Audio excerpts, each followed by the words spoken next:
Okay, so I took this out of its previous mold, and the reason why I made that mold is and put it in there is because I need this angle. If I didn't have this angle on here, this would go flush against the back of the pyramid, and because the pyramid is at an angle, the final result, it would tip it forward. At least that's how I'm seeing it in my mind. So I put this on here so that when I put it in this mold, because this is going to be my background piece, I can make sure that when it is when it's finally done and it's at the proper angle,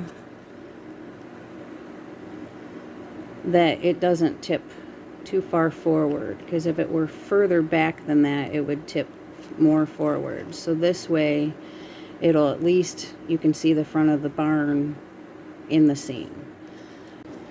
So I have my resin mixed, and I want clear in the bottom because I'm going to be painting.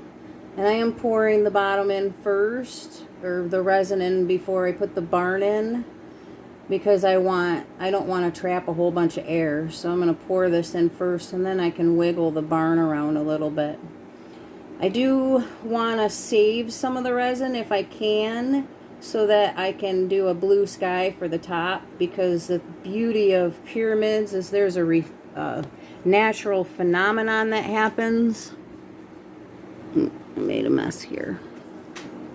Anyway, it creates reflections, so if you do one thin layer of color, it'll reflect throughout. So that's what I'm going to try to achieve. So I'm saving some of the resin aside, and let's see if this is deep enough for this barn, because yep, it sure is. It's perfect. And as I said before, I'm going to offset it to the right, and I'm going to make enough room to where it's off the bottom of the pyramid some. So that's the way I want it, to where it's in the resin. And then, like I said, I'm going to do a painting behind it once the resin is set. And now I have this other leftover resin. I'm going to mix in a few drops of the sky blue alcohol ink, so you can see what I'm using here, hopefully. There we go. Let's try 3 drops to start, because I don't want it super dark, but I want it to have some color. And we're just going to mix it in gently, because I don't want to create too many bubbles. And then, like I said, I don't want it to be really dark, but it is going to thin out some, because I don't need near as much as I have here, I don't think. So I'm going to put a little bit more color in there. 3 more drops. So a total of 6 drops in, let's see, about 75 milliliters of resin. A little under 75 milliliters of resin, actually. And then once I have this thoroughly mixed, I will pour it in the tip and kind of try and blend the clear with the blue, so it kind of fades out a little bit, so it looks like a nice blue sky. I think that's thoroughly mixed. Set that down. Come back over here. And I'm going to start up at the top, and it'll just go like a little slide on down, hopefully not mixing in too much with my bottom part. I don't want it to go too far into the clear, but I am going to paint over it, so if it does, no big deal.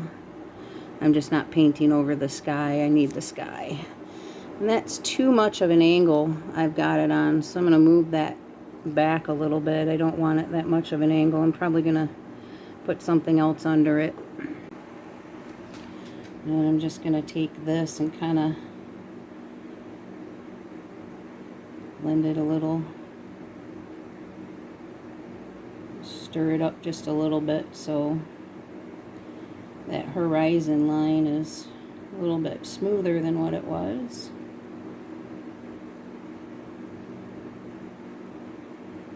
Okay. See how it's kind of mixing gently and then kind of going from there. So, all right, now I'm going to just hit everything with the heat gun a little.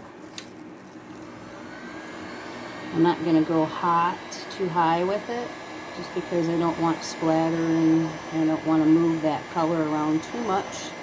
I just want to get bubbles out. All right, that's the next phase. And because it is flexible, it's silicone, when I propped it up a little bit to keep it from overflowing at the tip, I wound up having a little bit of bowing on the sides, so I'm just supporting the sides with these.